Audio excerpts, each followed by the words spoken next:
Hello, everyone, and welcome to NoCo Live, NoCo FM's weekly episodic television internet show thing. I am here, Chris Lanfear, your host with the mostest, aka the person who lives in the studio and cannot leave due to social distancing and stay-at-home requirements. With me tonight, live via satellite, Charles Joseph Kelly. How are you, sir? Charles?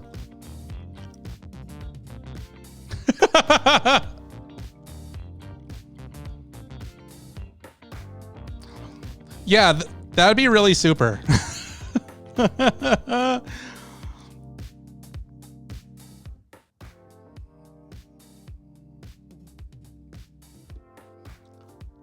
Dude, I don't know.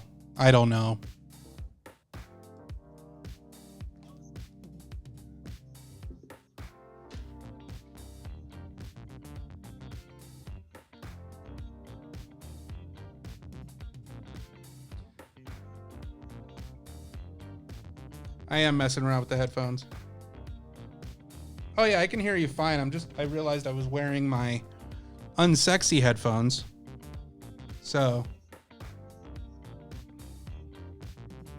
Yeah. Yeah, that's better. Oh yeah, the haircut. Okay, I am being told that we can't hear you on YouTube. So, give me 1 second.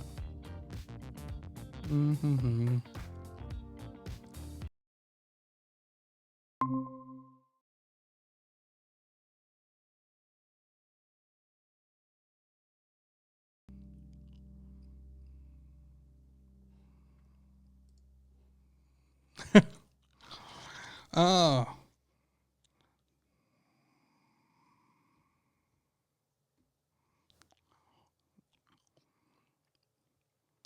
Yeah, give me 1 second and it will.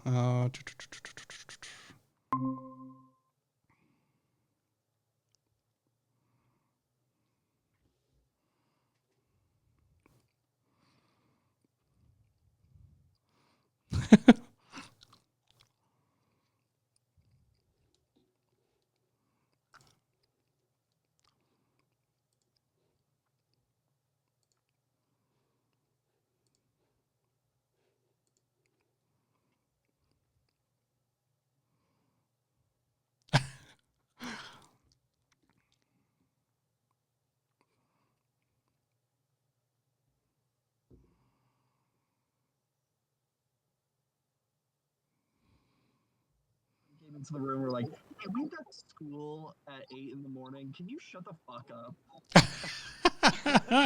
You do get extraordinarily loud during the Jackbox. I actually played Jackbox with the Fam Jam last night. Dope. I think we can hear you guys on the stream now, so that's good. Hooray! What Jackbox party pack were you playing? So we've been doing like twice a week. We've been playing Jackbox 5 and we've been playing 6 because that one's pretty dope. Because I think that's the one that we did. Is that the one with push the button? I think it's got push the button. Yeah, well, it's push the button, the alien one, right? Yeah, that one's dope. That one always makes us all turn on each other. That one's Lord of the Flies and shit. Oh yeah. So I like push the button. I like the robot rap one. That one's fucking hilarious as shit. I love that one.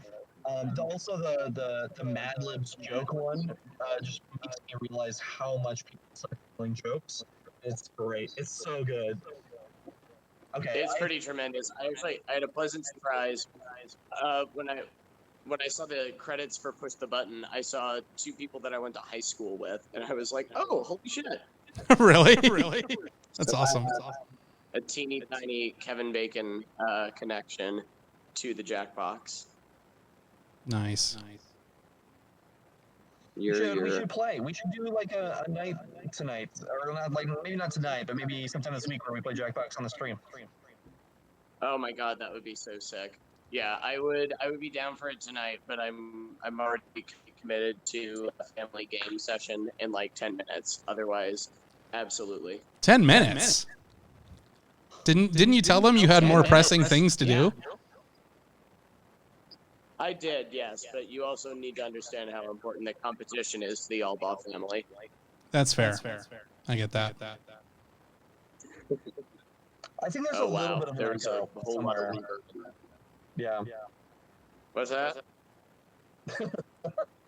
Corbin and I are saying the same thing. There's a little bit of an echo somewhere down the line. Yeah. Yeah. Trying. Also, just so you're all aware, and I'm sure Chris, you might have some experience, but I also have like a Bermuda Triangle of internet service here. So if for whatever reason you just lose me, it's because the house exploded and I am dead now. Oh, okay. Aww, That's good. That's so exciting. Will we get to see it on the news? Yeah. So, Why would the house explode? no, you won't actually, because nothing ever gets reported here in Fort Morgan.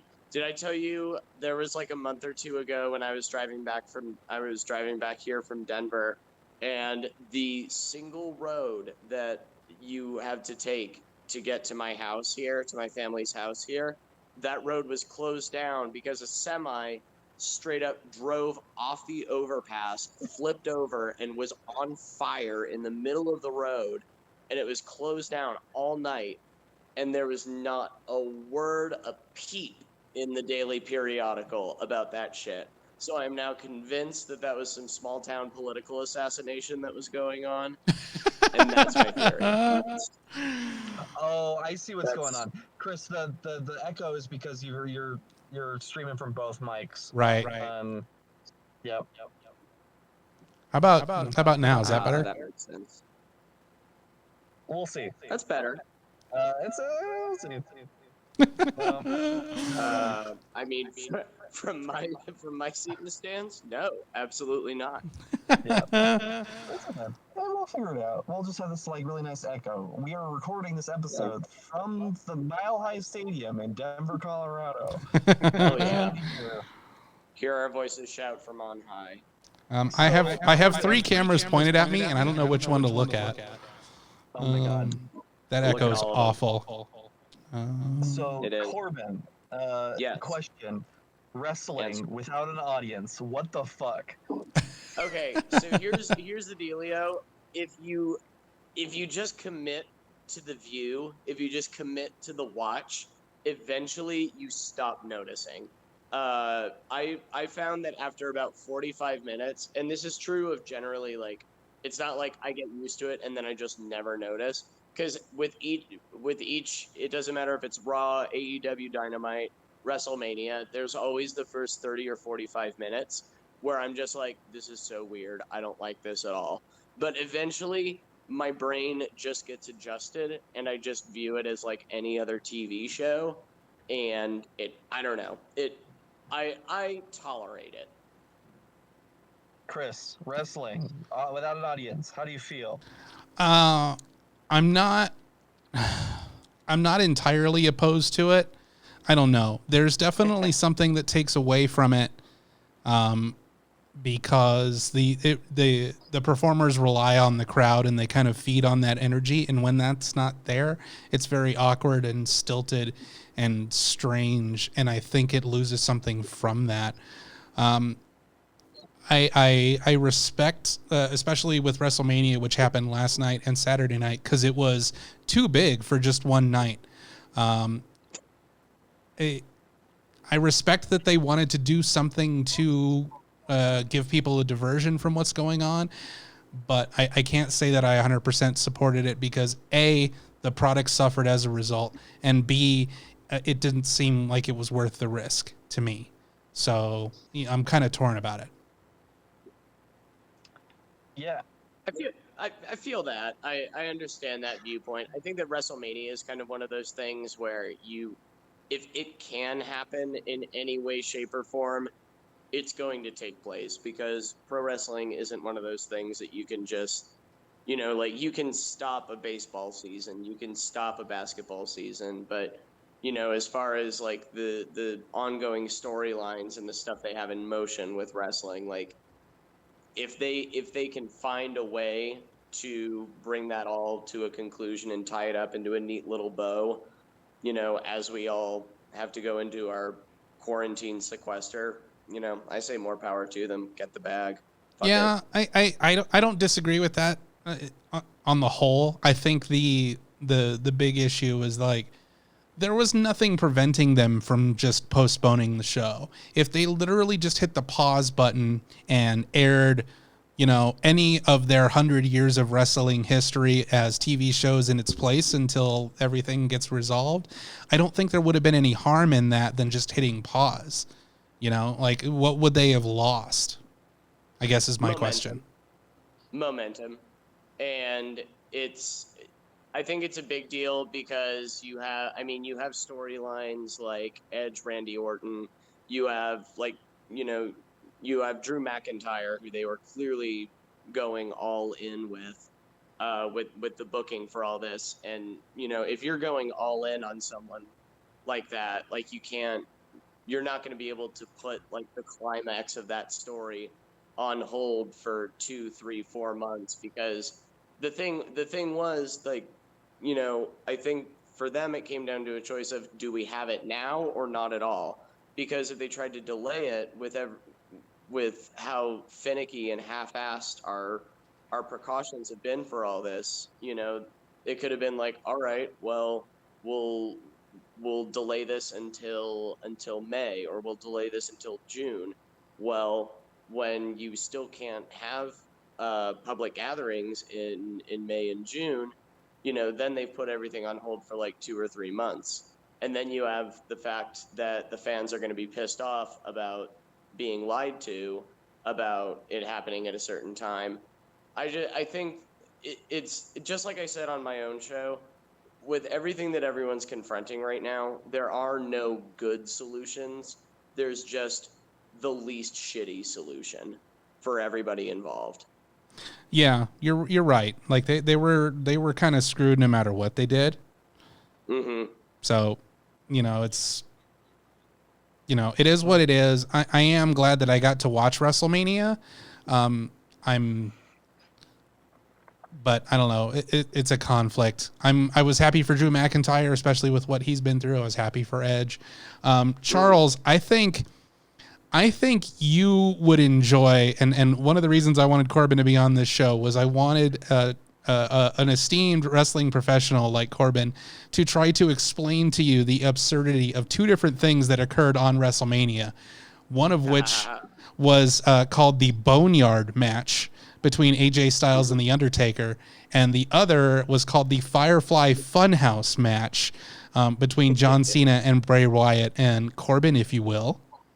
Yes, of course. So, Charles, before I go into my Harvard level dissertation of all this, what is your degree of background knowledge with The Undertaker and with all those other previous wrestlers that we just brought up? I know of the names, and then I saw that video of Stone Cold Steve Austin recently where he was on stage and he was trying to get the audience pumped. And there was nobody in the audience, and that shit was good. That's all I got. That's all I got. Okay, good. So basically, one thing, and kind of alley-ooping on the earlier discussion, one reason why I am glad that they moved forward with the show is because they WWE has this very fun habit of, when they're backed up into a corner, they do really well when they're just improvising and making do with what they have. And in the last few years, there's been, so generally pro wrestling has had a fairly traditional, like, takes place in front of an audience, paid attendance, whatever. However, in the last few years, there's been a number of matches that have kind of, they've been filmed as if they're like television productions, and WWE kind of took that seed idea and took it to its logical conclusion with these two WrestleMania matches, because rather than them taking place in front of the empty arena, in front of all the empty seats and all that, they went full scale camp. Like, the Boneyard match felt like something out of Buffy the Vampire Slayer, and that one, I guess we'll start with, because that one's a little bit easier to unpack. So basically, it played like a campy western from like a late '90s action movie or something, Okay. and you still have the wrestlers having the match, but you have dramatic cuts, you have incidental music, you have all of these things that you can kind of play around with in the format that you can't necessarily do in a traditional wrestling match. And And I know you guys can't see it, but on the screen right now for our viewers are some clips from the Boneyard match that WWE posted on their YouTube channel. so it's stuff like like the Undertaker's whole shtick is that he's supernatural and he can do magical shit. Well, there's only so many magical things that you can do when it's just a guy in a live performance. Whereas taped during this pre-taped segment, you could literally have the Undertaker teleport behind AJ Styles like a mystical demon and have him like blow up buildings and shit, which is exactly what happened. And I think that having wrestlers who actually make shit explode is the next step in the wrestler's character development, in my humble opinion. We just saw the clip where AJ ran Undertaker through the fence, and what's hilarious about that for me is that the fence was gimmicked so that the entire fence fell when they only hit one part of it, rather than them actually going through the fence. They just sort of knocked the fence down. Oh, that's so perfect. Which was pretty great. My favorite thing about it is that basically in wrestling storylines, the Undertaker literally killed 3 wrestlers. Did they come back to life? Yeah, one of which he throws off of the top of a barn like 20 feet below. Yep, threw his ass off a roof. The other one, he tombstone pile drived onto the roof, which he later blew up, and then he choke slammed AJ Styles off a roof. And I legitimately thought AJ was hurt because I'm a stupid person. And you were buying into the story though. That's the fun part. Like I was. That's the wonderful thing about it, was because they treated it like it was serious, even though that no one was actually getting murdered, that they weren't broadcasting a murder on live television or on slightly pre-taped television. You kind of you set that disbelief aside for a moment where it's like, wow, he's really trying to hurt these people. And again, should I call 911? You're able to punctuate it with dramatic string music and a segment where the Undertaker rolls in on his motorcycle like a badass to a Metallica song, which I'm impressed that they actually paid money to license. But I imagine for Undertaker they'll do whatever he wants. That was all the pyro budget that they didn't have. So this is my question for you both when it comes to wrestling. Now, as a big fan of Doctor Who, I understand that there are 50 years of content to start, and it's very difficult to get people into the storyline. So you have to have all that backstory. So it's very difficult for new audience members to jump on in. When it comes to wrestling, I feel it's the same thing, where there's not really like a good jumping in point. Where is the good jumping in point to like get into the story? Well, if you look at it in terms of like a television season, which one of the things about WWE that's both great and horrifying is that they have no off season. They are live, pandemics be damned, 24 or 52 weeks a year, and their season official or unofficially begins and ends with WrestleMania.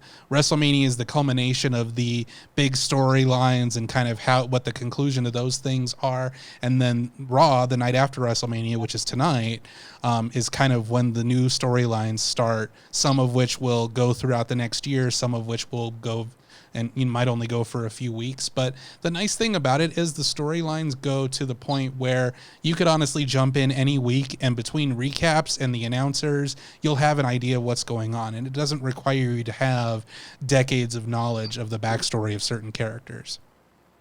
Yeah, that's one thing that WWE definitely does. And it annoys the piss out of me as someone who actually watches and follows regularly. But now that Chris mentions that, I now realize that's exactly why they recap stuff to death on the show. You To know, an you're absurd degree, guaranteed, basically. you know, if there's any significant storyline going on, you can guarantee that there will be some form of a video package or the announcers, you know, giving you at least like the story of the last month or two to at least catch you up to speed. And then, Okay. you know, I have this experience a lot because I have a couple friends that I've just recently got into wrestling in the last couple years. And so, you know, it's hilarious getting someone into wrestling for the first time, not only, you know, seeing who their favorite wrestlers are initially, but, you know, it kind of having to fill in the gaps of knowledge for them. Like, you know, if there's a standoff in the ring for whatever reason from someone who's had history from like 5 or 6 years ago, you know, they'll be like, I'm sorry, why was that a big moment? And then you'll be like, oh, because they had this match at Judgment Day in 2012, and then they broke up and they feuded for a while, and then they thought they were okay, but now they're not. Blah blah blah blah blah. However, to be fair, or to be in the interest of full transparency, they're not always the best at sticking to their own established storylines. They do sometimes say, like, this guy is a good guy, you should cheer for him, and you should hate the guy he is fighting. And then the next week, sometimes with a lot of explanation, sometimes with none whatsoever, they'll pretend that what happened last week didn't happen at all and ask you to buy that person as a completely different character with entirely different character traits and just a bizarre change of behavior. So you have a little bit of both. It's a bit of a schizophrenic way of doing things. And the strange thing about wrestling is, you know, like Corbin, I've been a fan since I was a kid, but there were chunks of years where I took time off and just didn't really pay attention to it. By and large, I would say a good 40% of the storylines that happen, especially within WWE, are not that great. It's the other 60% that when they're good and they're firing on all cylinders and both of the people playing those characters are invested in that story, that's when the stuff is really, really good. However, that just means you have to sit through a lot of stuff that's kind of, at best, kind of boring, and at worst, just god-awful storytelling. So you get a nice mix of both. Are we trying to get people to watch wrestling, Chris? Because I feel like... I mean, I could be watching wrestling right now, but I'm talking to you guys, so... That's true. I was like, I feel like we're giving the good cop, bad cop sell on that right now. Wait, speaking... It's like, it's really good, but if it's not really good, it's kind of fucking garbage. Okay. It's, yeah. I When mean... it comes to garbage, is it like the good kind, like Bachelorette kind of garbage? Or is it like garbage, like actually like this is fucking stupid, I need to go away now? It's got a fair amount of like real soap opera tropes. Like, you know, one of the storylines they just finished off was a male and female wrestler who are married in real life and in storyline, but in the storyline she left him for another wrestler and was doing all of these salacious kind of heel things of like making out in front of her ex, and they basically did a whole cuckold storyline. So you get stuff like that when they're not, you know, play hitting the hell out of each other. So it runs the gamut of storytelling. It does, and kind of, you know, to that point, it kind of depends what era you're looking at.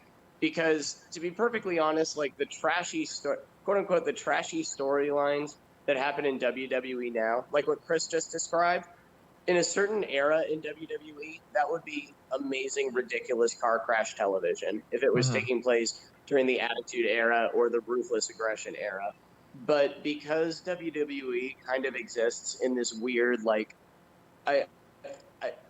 it's like it's PG-13, but it's almost like it's basically as extreme as like the Avengers movies at points, unless, you know, a wrestler decides to say like bitch or shit during an episode, and then it's a big deal.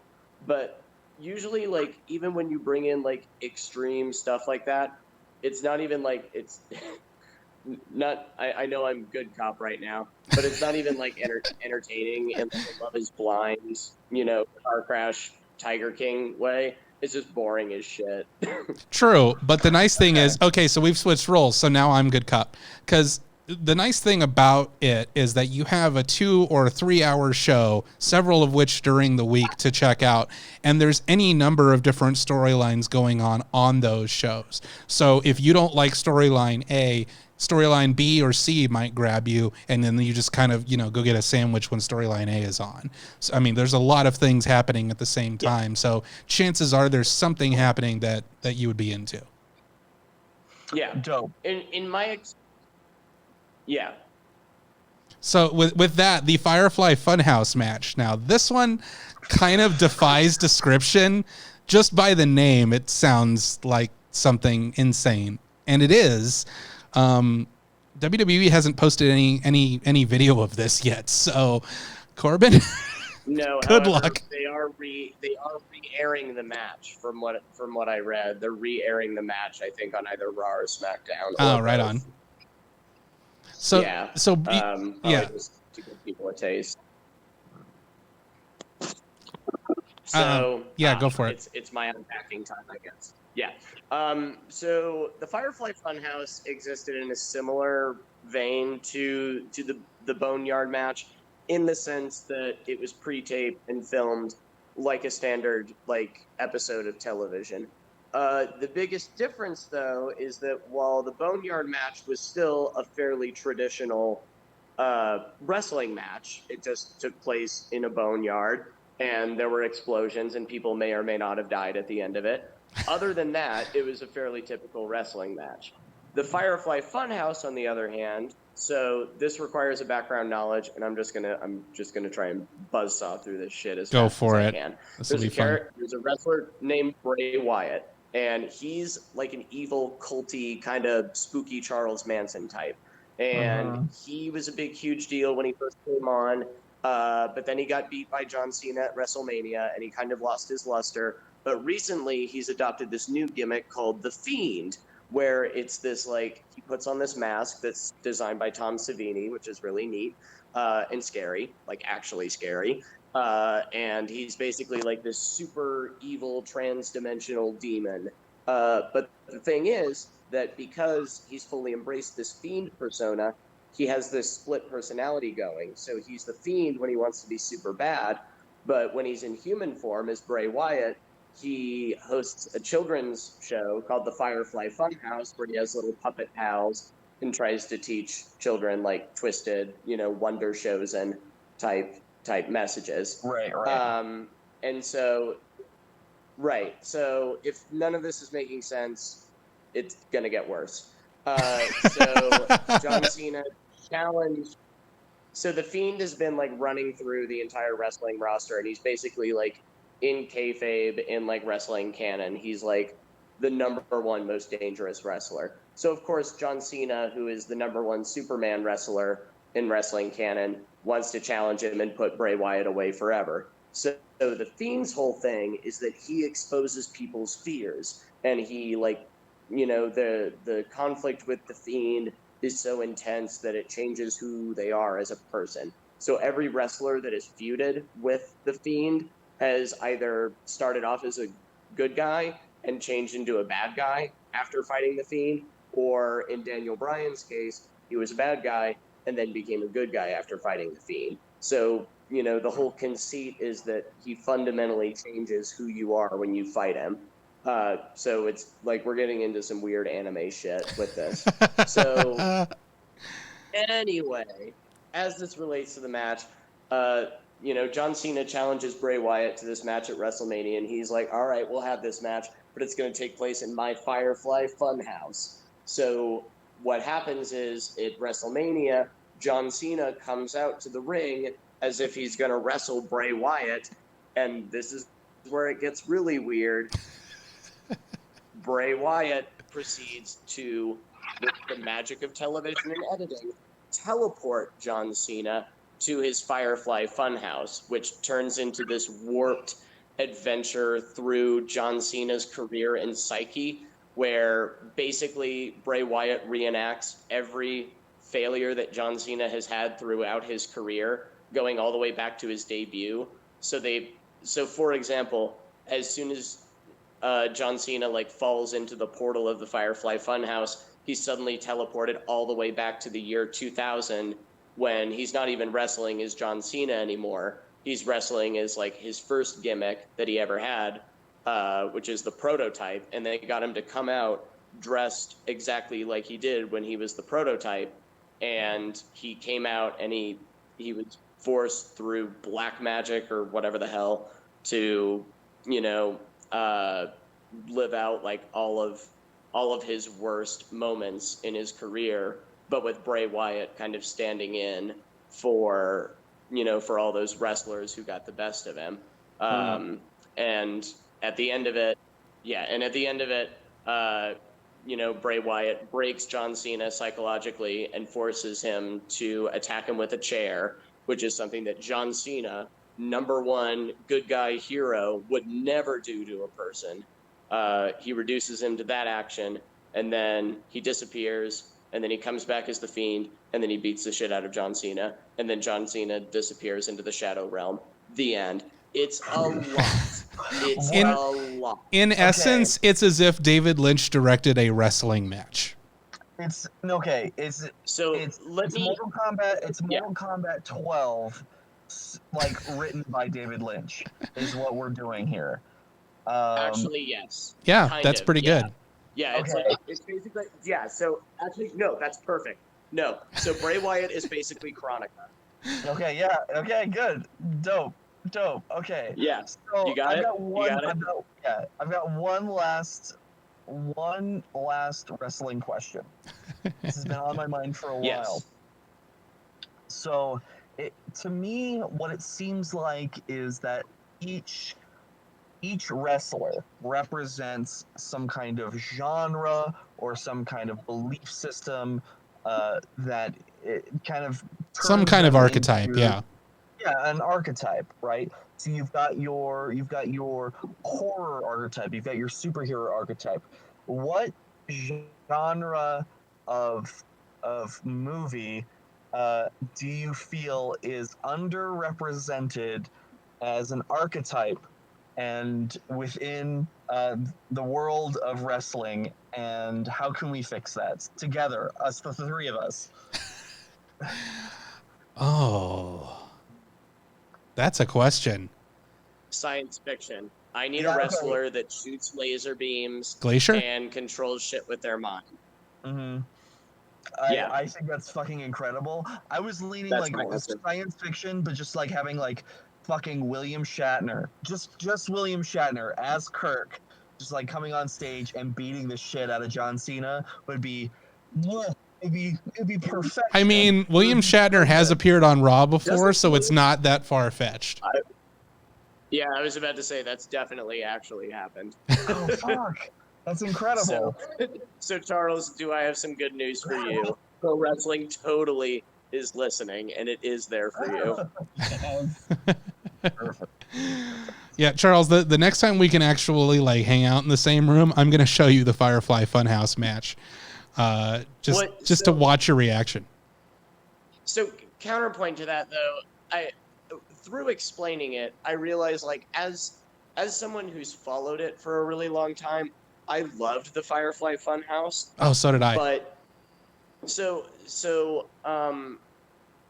and Charles, you were kind of alluding to it earlier, but in terms of like if you're trying to get someone into pro wrestling for the first time, I would recommend.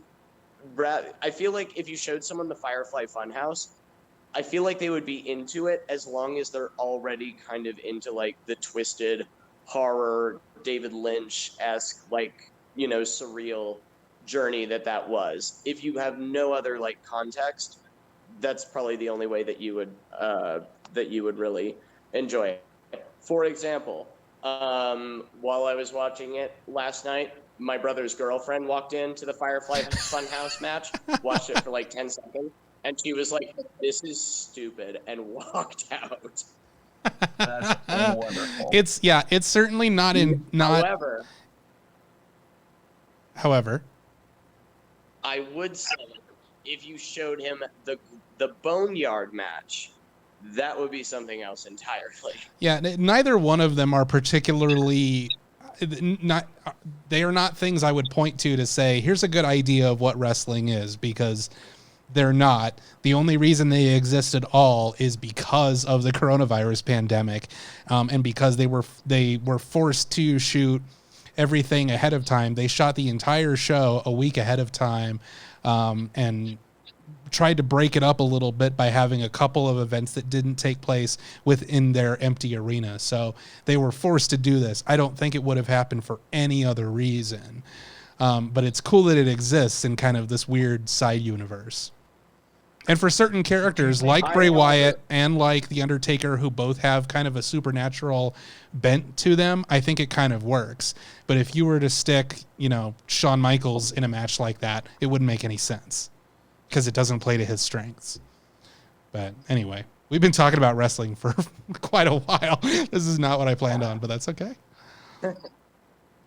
It goes. Well, I enjoyed talking about it. Yeah, it was fun. And I will certainly talk about it again. And on that note, I am going to depart so that I can go rock my siblings' shit at whatever stupid board game we're about to play. Because now I got the spirit of competition all inside me. Yeah. Beautiful. Fucking rock that shit. Thanks, dude. But yeah, it was my pleasure, and I will absolutely join you gentlemen for next week's live show. Excellent. Dope. Brand new episode of Corbin versus the World aired tonight live at 7:00. It'll be hitting the podcasts tomorrow. Corbin talks more about WrestleMania and other things, so tune into that wherever you get your podcasts. What's that? Please do it. Show me attention. Anyway, yeah, I'm gonna leave, and you guys are gonna get to watch me try and leave this Zoom call. So this is probably gonna be super awkward. Have fun. Enjoy. I will. Bye. Hey, Charles. Hey, Chris. What's up, man? Dude, I'm exhausted. It's the week. We're here. We're ready. Yeah, I am too. Like I don't know. I honestly, like, because I'm thankful enough to like enjoy my job and what I do and the people I spend the day with, that I usually look forward to Mondays. That hasn't been the case since this all started happening.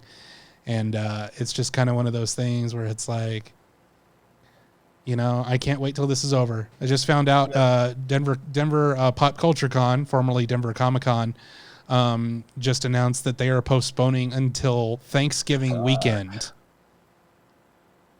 And in the most depressing news, I have to imagine that part of the reason for that, obviously the pandemic itself, but part of the reason for that is that the Colorado Convention Center is being turned into a mobile triage hospital. I literally just saw that pop up, that it's being turned into a 2,000 person triage center, which is scary, man. It is. And we all know and love people who work in healthcare. So please be safe, wear your masks, wash your hands, do all those things. And it's working in healthcare is always a thankless job. And even the sad thing is that even after this resolves itself, to whatever degree it does, it's still going to be a thankless job, and they're not going to get the kudos. They're not going to get the praise that they should. But just know that here, the NoCo crew, we appreciate you. We see you. We are thinking about you, and we want you to be safe, and we want you to get through this. And I appreciate the sacrifice that you're making for all of us who don't have to be in that kind of situation. Right. What else? Man, I honestly, let's leave it at that. We can have a little bit of a shorter episode this week, but I think if you feel comfortable with that, I don't think, unless you have something else like that you would like to talk about, I think it's a good note to end on. I didn't have anything queued up, so yeah, I think we can end on that note tonight. Yeah, why not? It's been a long day. And, I'd like to relax for a little bit, and I'm sure Charles would like to get out of his car and go inside and relax a little bit. So Yes. you have been watching and or listening to NoCo Live. We do this show every Monday night at 11 p.m. Eastern, 9 p.m. Mountain, live here from the NoCo FM studios in beautiful Fort Collins, Colorado. Usually joined in studio by Charles and Kevcat, who was a little under the weather and couldn't join us tonight. But, we are using technology to the best of our ability to keep producing things and to keep putting stuff out. And there's still lots of fun stuff coming out. Corbin's producing his show from home. And like I said earlier, there's new episodes of that every week. We have several new episodes of Talk and Roll in the can. So new episode just came out last week. So are we airing a new one this week or next week? Yep, we're airing one this weekend too. So Saturday night, 9 p.m. Eastern, 7 p.m. Mountain on the NoCo FM live stream, which you can hear at noco.fm. You can also find us on Twitch, on YouTube, on Instagram, on Facebook, on Twitter. We're at NoCoFM on all of those platforms. And of course, our shows are primarily heard wherever you get your podcasts: Apple Podcasts, Spotify, Stitcher, all of those places.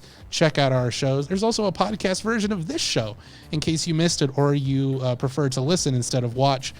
Just search for NoCo Live in your podcast app and you will find us. We are everywhere. We love beaming to your eyeballs. We love being in your ears. And thank you for joining us. And we will see you next time. Bye, everybody. Goodbye.